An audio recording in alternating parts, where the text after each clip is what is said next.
다음 달 23일부터 10월 8일까지 중국 항저우에서 하계 아시안게임이 열립니다. 조계종 총무원장 진우 스님은 대회를 앞두고 국가대표 선수촌을 방문해 선전을 기원했습니다. 진우 스님은 연습에서 사력을 다하고 경기에서는 마음을 비우라고 조언했습니다.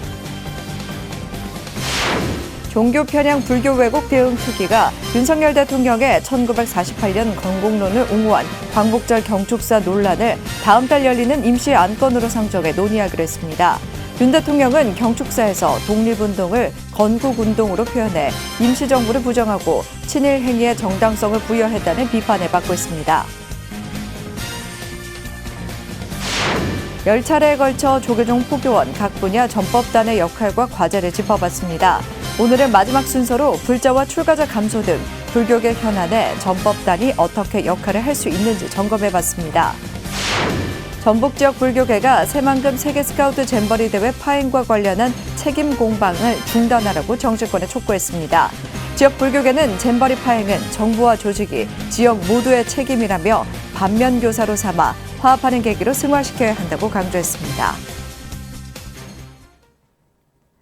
여러분 안녕하십니까? 8월 24일 목요일 BTN 뉴스 시작합니다. 첫 소식입니다. 다음 달 23일부터 10월 8일까지 16일 동안 중국 항저우에서 하계 아시안게임이 열립니다. 조계종 총무원장 진우 스님이 대회를 앞두고 진천 국가대표 선수촌을 방문해 금빛 영광을 위해 구슬땀을 흘리고 있는 선수들을 격려했습니다. 남동우 기자가 취재했습니다.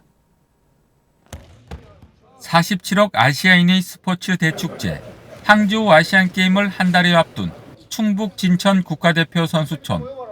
19번째를 맞는 이번 아시안게임에 대비해 국가대표 선수들이 막바지 훈련에 여념이 없습니다.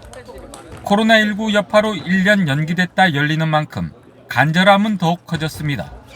조계종 총무원장 진우 스님이 체육인 전법단장 호산 스님, 이기흥 대한체육회장 등과 함께 어제 진천 국가대표 선수촌을 방문했습니다. 이번 대회는 아시아 올림픽 평의회 산하 45개국에서 약 12,500명의 선수가 참가해 역대 최대 규모가 될 전망입니다. 총 483개 금메달을 놓고 레이스를 펼치는데 한국 역시 선수와 코치 포함 역대 가장 많은 1,180명이 참여해 종합 2위 복귀를 노리고 있습니다. 39개 종목에 참여하는 우리나라 국가대표 선수들 가운데 불자 선수들도 양궁과 역도, 우슈 등의 종목에서 뛰어난 성과를 거둘 것으로 전망됩니다. 총무원장 진우 스님과 법주사 주지 정도 스님은 장재근 선수촌장에게 각각 격려금과 보리수 합장주를 전달하며 격려했습니다. 많은 선수들이나 지도자분들 중에 불자분들이 많이 계시는데 그분들에게는 큰 힘이 될 거라고 생각을 합니다. 어쨌든 광저우 아시안게임에서 큰 힘을 만들고 또 그 열기가 우리 전 국민 또 불자들에게 전달될 수 있도록 더욱더 노력하겠습니다. 진우 스님은 연습할 때는 사력을 다해야 하지만 시합을 치를 때는 마음을 비워야 한다고 유도 선수들에게 조언했습니다. 연습할 때는 정말 죽을 힘을 다해서 연습을 하고 정작 본게임에 들어가서는 마음을 탁 비우고 그러면 연습할 때 이 실력이 100% 발휘가 된다고.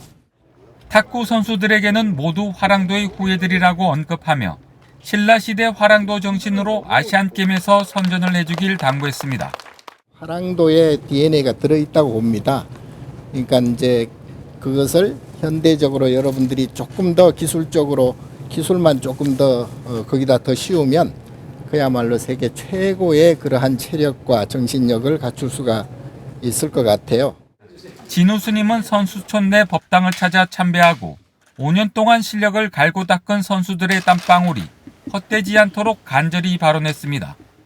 아시안게임에서도 좋은 성적을 거두어서 우리 국가와 국민들에게 기쁨을 주고 또 선수들 자신도 행복한 그러한 마음으로 돌아오시기를 간절히 기도하겠습니다. 고맙습니다. 항저우를 비롯해 저장성 6개 도시에서 분산돼 개최되는 이번 대회 슬로건은 마음이 서로 통하면 미래가 열린다. 민족을 대표해서 국민을 대표해서 여러분들이 열심히 훈련한 그러한 내용을 100% 발휘하셔서 BTN 뉴스 남동우입니다.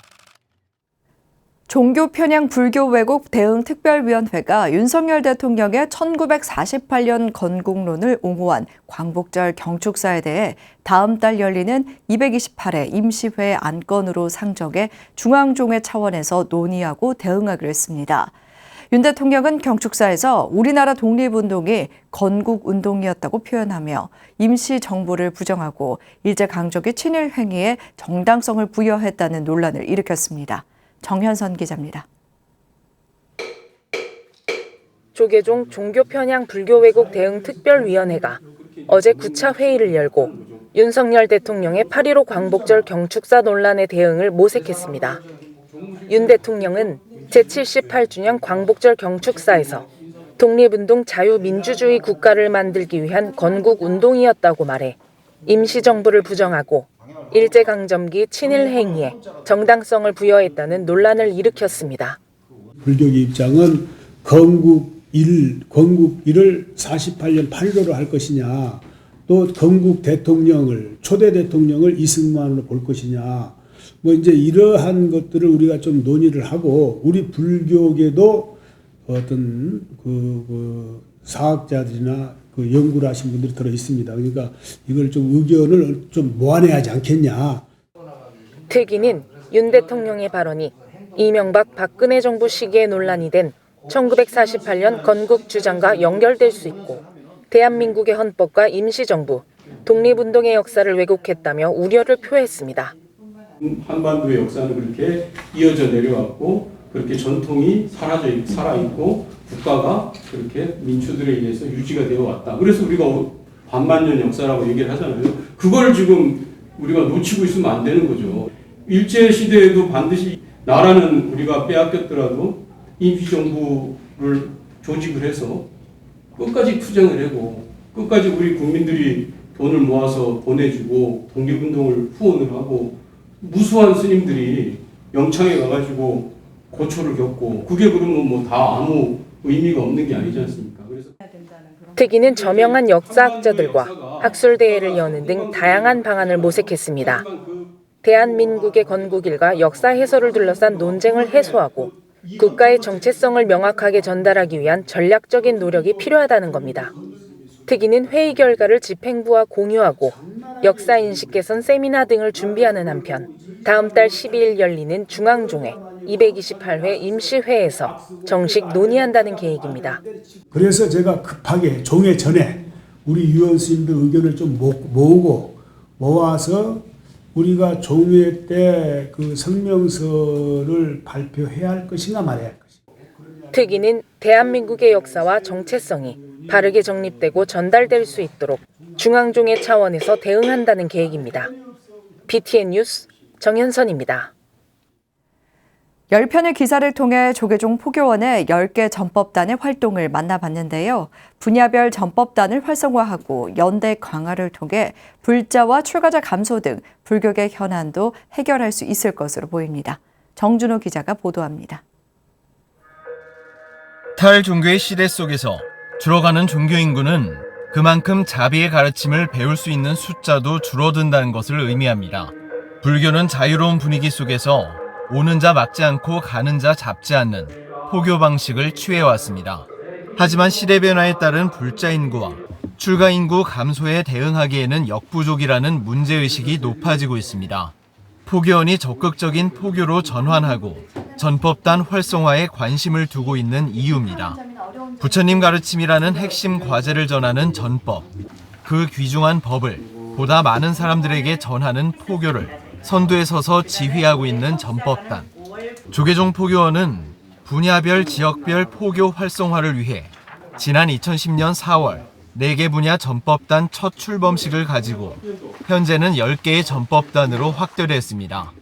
지난해 종령 개정을 단행해 분야별 전법단장을 임명하고 지도 법사도 위촉하며 조직을 재정비하고 현재 전국에서 130여 명의 지도법사 스님들이 활동하고 있습니다.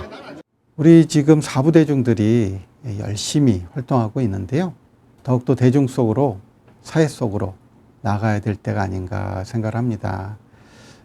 그 속에서 특히 우리 마음 공부 수행을 놓치지 않는다면 대중들이 더 적극적으로 저희 활동을 지지할 것 같습니다. 이번 취재를 통해 전법단끼리의 협업도 확인됐습니다. 전법단마다 성격이 달라 운영 방향이 다르지만 각 전법단이 활동 영역을 넓혀가다 보면 만나게 되는 영역에서 전법의 깃발 아래 하나가 되는 겁니다. 특히 미래불교를 양성한다는 측면에서 분야별 전법단의 구분은 없었습니다. 각 전법단 단장들은 청년 포교를 이 시대의 화두로 꼽으며 협업을 하는 모습을 이어가겠다고 밝혔습니다. 포교는 적극적으로 시대의 흐름과 사회가 불교에 무엇이 원하는지를 개발하고 발굴하고 거기에 맞추어서 하나씩의 맞춤형 포교가 필요한 시대가 아닌가 싶습니다. 조계종 포교원은 향후 전법단 운영 계획에 대해서 추가 분야 신설부라는 현재 10개 전법단의 내실 강화를 목표로 잡았습니다. 선업스님은 시기적으로도 전법단 활동의 활성화를 꾀하는 목적과 맞아떨어진다며 현장에서 활동하고 있는 지도법사 스님들과 사부대중들의 원력을 믿는다고 밝혔습니다. 그동안 코로나19 영향으로 미진했던 현장 활동이 이제는 일상으로 돌아가는 중요한 시기입니다.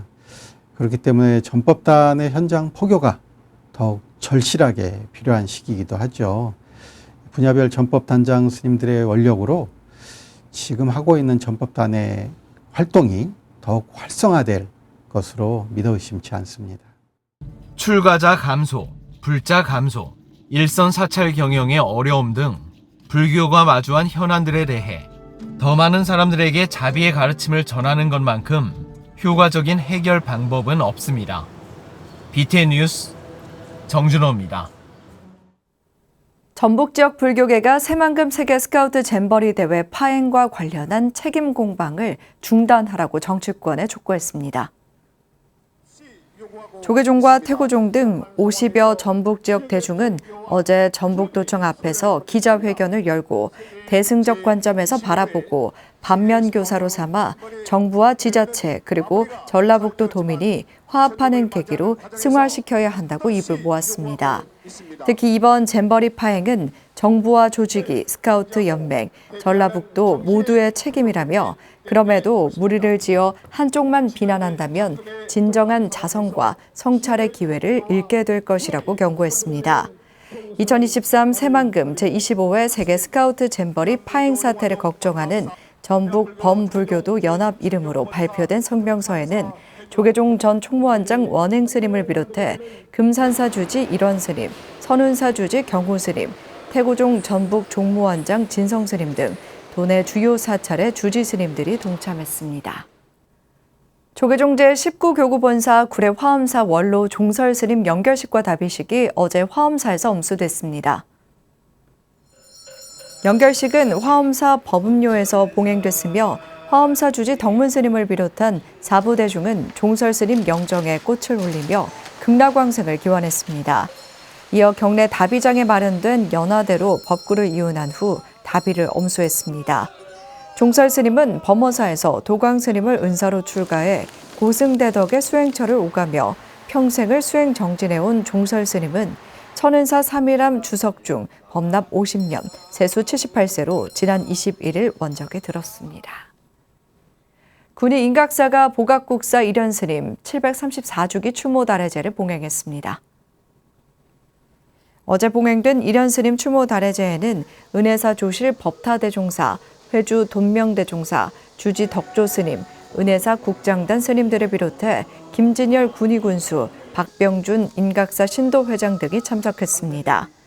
인각사 주지 호암 스님은 삼국유사라는 소중한 문화유산을 남긴 일현 스님의 가르침을 새겨 인각사를 보전 발전해 나가겠다고 전했습니다.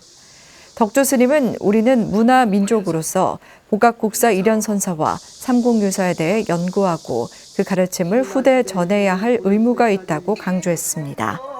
인각사는 다음 달 16일 삼국유사 유네스코 등재를 기념해 제2회 삼국유사 전통음악 경연대회와 한마당 음악회를 열 예정입니다.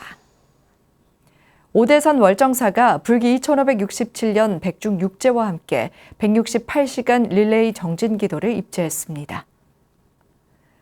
어제 백중 육제에 동참한 사부대중은 공양을 올리며 선망 부모의 극락왕생과 소구 소망을 발언했습니다. 이어 유튜브 오대산 월정사 채널을 통해 백중 168시간 릴레이 정진기도도 입제했습니다. 릴레이 정진기도는 오는 30일까지 7일 168시간 동안 사중 스님들이 모두 동참해 2시간씩 정근하며 온라인으로 불자들과 함께 참 나를 찾고 업장을 소멸하는 기회를 마련해 나갑니다. 영축총림 통도사 마산포교당 정법사가 백중 육제를 맞아 본사 유락승가대학원 스님들을 모시고 승보공양 법회를 봉행했습니다. 정법사 주지 광우스님과 사부대중이 어제 만불전에서 통도사 율주 덕문스님, 율원장 도암스님 등 율원스님에게 와구와 탕약, 차를 공양 올렸습니다. 덕문스님은 우람분자에 맞춰 청정한 스님들에게 공양을 올리는 주지스님과 대중의 원력은 매우 큰 공덕이라며 정법사 2년 영가와 동참 대중 모두에게 부처님 가피가 충만하길 발언한다고 축원했습니다. 매주 금요일 자비도량 참법기도 동참 대중들이 모은 공양금과 관절약을 보시한 데 이어 시식에서는 정법사와 유런스님들이 모두 동참해 백중 영가단에 금강경과 축원을 올렸습니다. 경북불교문화원이 판소리학회, 안동대학교 인문과학연구소와 공동 주관으로 봉화군 역사문화 콘텐츠 학술대회를 개최했습니다. 어제 봉화군 청소년센터에서 열린 학술대회에는 고은사 주지 등운스님, 경북불교문화원 이사장 도륜스님, 박현국 봉화군수, 김상희 봉화군의회 의장 등이 참석해 함께했습니다. 학술대회는 판소리 춘향가의 이몽룡 실존 인물로 알려진 개서 성희서 선생에 대한 집중 조명과 화산군 이용상 선생을 고찰하며 지역 콘텐츠의 전개와 활용 방안에 대해 모색했습니다. 경북불교문화원은 2021년 화쟁의 불교 이념을 시대 정신으로 부각하고 종교적 경계를 넘어 문화운동으로 확산시켜 사회에 기여하기 위해 설립됐습니다. 강화 전등사와 인천 강화군이 전등사 경내 정족산성 진지 복원 방안을 모색하고 역사적 가치를 재조명하기 위해 학술 세미나를 열었습니다. 박성현 기자가 보도합니다. 인천 강화군 전등사에 있는 조선시대의 정족산 사고를 수호하기 위해 설치돼 현재는 인천광역시 기념물 66호로 지정된 국방시설 강화 정족산성진지. 지난 18일 전등사와 강화군이 정족산성진지의 역사적 가치를 고찰하고 복원 방안을 모색하기 위해 학술 세미나를 열었습니다. 전등사 전등각에서 열린 세미나에는 주지 여암스님, 이태산 강화군 부군수를 비롯한 역사학, 고고학, 건축학 등 다양한 분야의 전문가가 동참해 정족산성진지의 발굴 성과를 되돌아보고 역사적 가치를 재조명할 방안에 대해 의견을 나눴습니다. 여암스님은 전등사는 우리 민족의 역사가 깃들어 있는 역사교육의 산실이라며 정족산성진지 복원이 역사를 바로 세우는 일이라고 강조했습니다. 또 전등사에서도 정족산성진지를 보존하고 복원하는 데 노력하겠다고 다짐했습니다. 이 정족산성진지가 그 사고지를 보호하기 위해서 건립된 곳이거든요. 그러면 조금 더 생각을 하셔서 정말로 사고지 안에 있는 그런 것들이 전등사로 다시 돌아올 수 있는 계기, 또 전등사에서 이것을 어떻게 하면 잘 보관하고 또는 많은 사람들이 전등사를 찾아줄 수 있을까를 한 번 더 생각해서 임진왜란으로 조선왕조실록을 보관하던 춘추관, 충주에 사고가 소실돼 유일하게 남은 전주 사고실록이 강화부 만이산 사고로 옮겨져 복관됐고 1678년 만이산 사고는 강화도 정족산 신설 사고로 이전됐습니다. 정족산성진은 1907년 방화로 전체 소실돼 평탄지로 남아 있었습니다. 정족산성진을 발굴 조사하던 2008년 11개소의 건물지를 포함한 대규모 유구가 발굴됐는데 이는 1870년대 이후 제작한 것으로 추정되는 정족산성진 지도에 있는 건물지와 담장 시설 등이 대부분 확인된 겁니다. 이태산 강화군 부군수는 강화군도 정족산성진지 복원 사업에 힘을 보태겠다는 의지를 표했습니다. 역사적 가치 재조명에 대해서 우리 백종호 좌장님께서 잘 정책 대안을 해주시면 저희 강화군에서 열심히 이행하겠다는 말씀, 이 한 가지 말씀드리겠습니다. 세미나는 최종규 한울문화재 연구원장, 박미화 수도문물연구원 유물관리팀장 등 5명의 발제자가 나서 발표를 진행하고 종합토론으로 막을 내렸습니다. 최종규 원장은 발굴 조사 중 정족 산성진 지도에 표현된 관련 건물지들을 찾은 것은 큰 성과라며 발굴된 유구들이 비교적 양호해 향후 관련 연구에 중요한 자료로 활용될 수 있다고 밝혔습니다. 이거는 정족 산성이 있기 전에 있었던 정족창의 건물의 흔적이 아닌가 그렇게 생각을 하고 있습니다. 삼랑성, 전등사, 전족산 사고하고 이렇게 묶어서 너무나 대표적인 강화의 정말 중요한 유적으로 역사 교육의 장소로 쓰면 굉장히 좋지 않을까. 이번 세미나로 정족 산성진지 복원에 한 발 나아가 전등사가 다시 정족산 사고의 수호 사찰로 거듭날 수 있을지 기대를 모으고 있습니다. BTN 뉴스 박성현입니다. 속초 영랑호 보광사가 7월 7석을 맞아 속초 시민과 함께하는 제7회 7석 문화제를 열어 다양한 공연을 선보였습니다. 지난 22일 보광사 경내에서 열린 문화축제는 회주 성문스님을 비롯해 지역 주민들이 동참해 세대가 화합하는 여름밤 추억을 선물했습니다. 이번 7석 문화제는 지역 초중 고등학생뿐만 아니라 중장년층과 어르신까지 총 130여 속초 시민이 무대를 장식해 의미를 더했습니다. 올해 개산 400주년을 맞은 보광사는 보광사 정경을 담은 5m 50cm 사계도를 공개하고 오는 11월 11일 창건 기념법회를 봉행할 예정입니다. 강화 전등사가 제1회 삼랑성 역사문화사진 공모전을 개최했습니다. 인천 삼랑성 역사문화축제 일환으로 열리는 사진 공모전은 연령, 지역, 국적 등의 제한 없이 남녀노소 누구나 응모 가능합니다. 심사를 거쳐 대상 1명에게는 200만 원, 최우수상 2명에게는 100만 원 등 17명에게 총 700만 원의 상금이 수여되고 대상과 최우수상 수상작은 축제 기간 동안 전등사 경내에 전시됩니다. 공모 기간은 다음 달 17일까지이며 시각의 독창성, 주제 전달성, 일관성, 기록의 충실성 등을 심사합니다. 출품 지원서와 사진 원본 파일을 이메일 또는 웹하드에 업로드해 응모할 수 있습니다. 전등사 주지 여암스님은 이번 공모전으로 민족의 어리 깃든 삼랑성의 역사적 가치와 전등사의 문화재적 가치가 재조명되길 바란다고 밝혔습니다. 조계종 포교원의 전법단의 역할과 과제를 10차례에 걸쳐 짚어봤는데요. 불자와 출가자 감소 등 불교계 현안 해결에 전법단의 역할을 기대해봅니다. 8월 24일 목요일 7시 BTN 뉴스 마칩니다. 건강한 하루 보내시기 바랍니다. 함께해 주신 여러분 고맙습니다.